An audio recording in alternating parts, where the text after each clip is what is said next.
চীন থেকে রোবট কিনে নাম পাল্টে নিজের উদ্ভাবন আর সেই রোবট নিয়ে হাজির ইন্ডিয়া এআই এক্সপোতে। কিন্তু কয়েক ঘন্টার মধ্যেই ধরা পড়ে গেল পুরো কেলেঙ্কারি। আজ জানব ভারতের এক নামী বিশ্ববিদ্যালয়ের এই এআই নাটক কিভাবে ভাইরাল কেলেঙ্কারিতে পরিণত হল।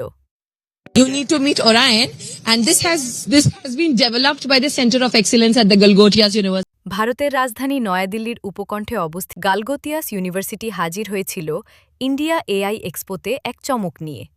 লোকেশন ভারত মণ্ডপম। চমকটা কি? একটি রোবট কুকুর, নাম দেওয়া হয়েছিল অরিয়ান। তাদের দাবি এটা নাকি তাদের নিজস্ব সেন্টার অফ এক্সিলেন্সের উদ্ভাবন। শিক্ষক নিজে স্টেজে দাঁড়িয়ে বললেন, এটাই আমাদের এআই শক্তির উদাহরণ। এমনকি ভারতের আইটি মন্ত্রণালয়ের সোশ্যাল মিডিয়া থেকেও ভিডিও শেয়ার করা হলো। সবাই ভাবছে, ওয়াও, দেশীয় উদ্ভাবন। কিন্তু ইন্টারনেট তো বসে নেই। মাত্র কয়েক ঘন্টার মধ্যে সোশ্যাল মিডিয়া ইউজাররা ধরে ফেলল এই অরিয়ন আসলে চীনা কোম্পানি ইউনিট্রি রোবটিক্সের তৈরি মডেল। নাম ইউনিট্রি গো 2। দাম প্রায় $1,600। আর মজার ব্যাপার কি জানেন?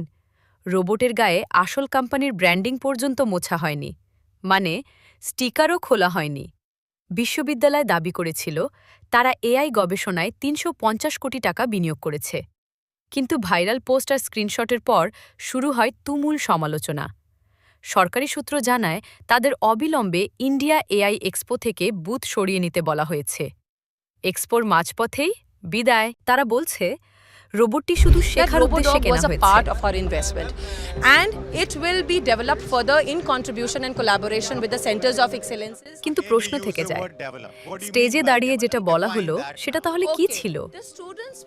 এআই যুগে যেখানে স্বচ্ছতা সবচেয়ে বড় শক্তি, সেখানে বিদেশি পণ্যকে দেশি উদ্ভাবন বানানোর চেষ্টা কি সত্যিই বুদ্ধিমানের কাজ? এই ঘটনা প্রমাণ করে ইন্টারনেটের যুগে কিছুই লুকানো যায় না। আপনি কি মনে করেন, এটা কি ভুল বোঝাবুঝি নাকি স্পষ্ট জালিয়াতি? কমেন্টে জানান। আর এমন আপডেট পেতে সাবস্ক্রাইব করতে ভুলবেন না।